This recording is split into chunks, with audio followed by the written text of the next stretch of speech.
first question, what attracted you to the story? What attracted me to the story, a few different things. First of all, the people involved. Second of all, the subject matter. And then third, really, the way that the filmmakers, Tor, Nick, Pete, and Mickey, wanted to go about talking about the subject matter and how they wanted to do that.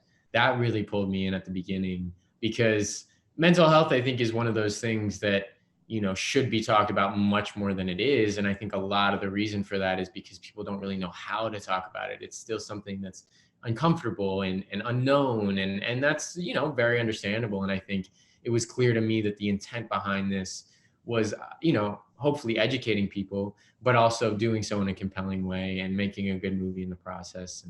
And yeah, so for all those reasons, I was really hooked. How did you prepare? Were you doing it all on your own? Did you dig down with some research on mental illness?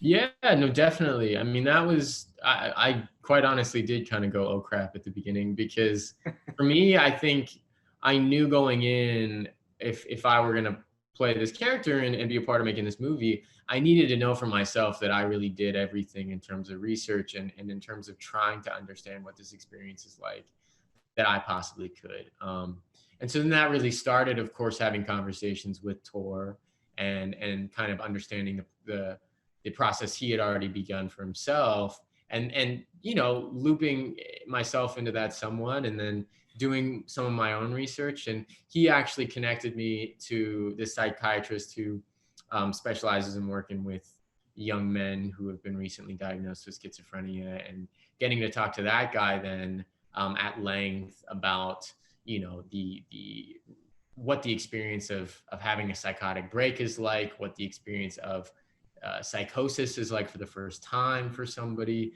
how long it takes to understand these things, and then also in turn, what his patients also are just kind of in the midst of in every other area of their life, when it comes to their family, when it comes to relationships. Like, these are still 16-year-old boys that he was talking about at the end of the day. And in a lot of ways, they don't want to think about this illness unless they absolutely have to. And they want to be thinking about their dreams and, the people they might have crushes on and stuff like that. And I think getting that bit of information too from that guy was so helpful in terms of reminding myself as an actor that it's so easy to, I think, get lost in the technicalities of what this illness might be, and let that be the story, rather than bringing it always back to a really human place with this character, and just remembering that this is a part of his story, but this illness is not the entirety of his story in any type of way.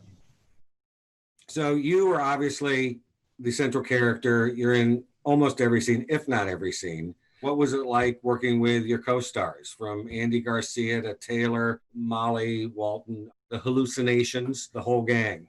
The whole gang of everybody. I mean, really, from the cast all the way through the entire crew, genuinely were so wonderful.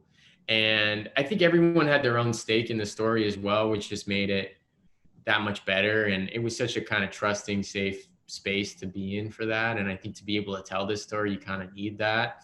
And that was really set by those other actors just as much as anybody, but really like those guys like Andy, like Walton and Molly, who have been doing this for a really long time, showing up and just really knowing how to go about this, and just being really so helpful throughout for me, because, it is a lot to kind of have going on in my head all the time. And the days were long. And even if you have the greatest team and greatest producers and all that stuff in the world, it is what it is. And it can be really tough at times, but being able to look to them for support, and then likewise being able to look to like Pete and Mickey as well, like from all angles, having that there was so helpful. But they just bring such life to these characters in ways that I think are just essential to the story, especially with those hallucinations. Like, I think if you didn't have good actors playing those parts, they could so easily be written off. And because we had actors of that magnitude doing it, it really made a world of difference, I think. Right. I can only imagine what you and Devin went through, with his more, definitely he is a character. Yeah. But, is there 1-2 short stories from set that's a heavy subject, but was there any good times?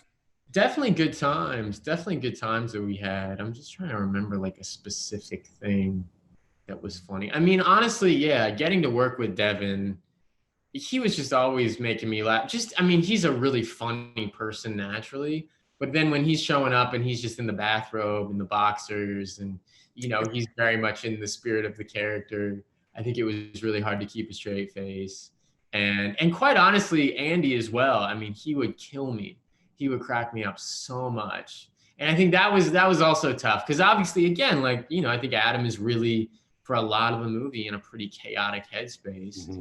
And so, so having these guys that would, accidentally pull me out of that with their charm was sometimes, tough, but well worth it in retrospect for sure. No, that's great. Andy said he loved working with you, and you guys did have a good time in that confessional, take Yeah, we after had a good take. So, time. I know. He really would kill me with his little off comments, just under his breath and stuff. not wanting to pry, but obviously, one component of the film is about secrets. You have, Adam has his secrets, Maya has her secrets. Looking back, is there anything from your childhood that was kind of you thought, oh my God, if somebody finds out about this, my life is over type of scenario? Or is there I something mean, like that? yeah, I had such a specific upbringing in that I started working when I was 10. And so I think I just kind of had a different, I mean, I think I experienced the normal, like embarrassing things that people, go through in growing up, but nothing that ever felt like, oh my gosh, I have to hide this from more even like, I think that more kind of manifested later for me because I wasn't really in that environment, in that school environment with kids. And I wasn't having to think, I was just with my family and obviously, you know, they know everything about me better for worse. So yeah, but I think later I've really been able to kind of to learn that lesson and have a better understanding of what fear and what secrets can do to a person and for you what they can do, like, that the idea of like, oh, I can handle this, I can put up with this myself, that yes, that might be the case in one moment, but how quickly that really the curtain is really pulled away and what's revealed is just like, that I think for me, I really found that I was just really, really scared. And I think accepting that and then being able to move on from that place and doing so with the support of other people, which I think absolutely happens in the movie. I think that was what helped me so much. And that's really what happened with Adam. But I would actually funnily say that it was much closer to the experience of shooting the movie that I was learning those lessons than any time before. But Got it. I'm playing catch up a A lot. late bloomer. Okay, gotcha, gotcha. Great. No, thank you. And that kind of dovetails into this last question, which I'm sure you've been asked 20 times. But, in our new normal these days, there are reports and people are experiencing higher levels of depression, anxiety, just the population as a whole. What are you hoping in a positive sense from the film? What do you want audiences to take away from the film? I mean, I want them to take away. My hope is that they take away an earned sense of hope for themselves and for the people they love and for the future of the world. Really, I mean, I think that's my hope specifically with this because I think this movie is really going after the topic of what we were just talking about in terms of secrets and shame that surround that and that really everyone, I think that's just a universal truth. I think everyone in their own way experiences that.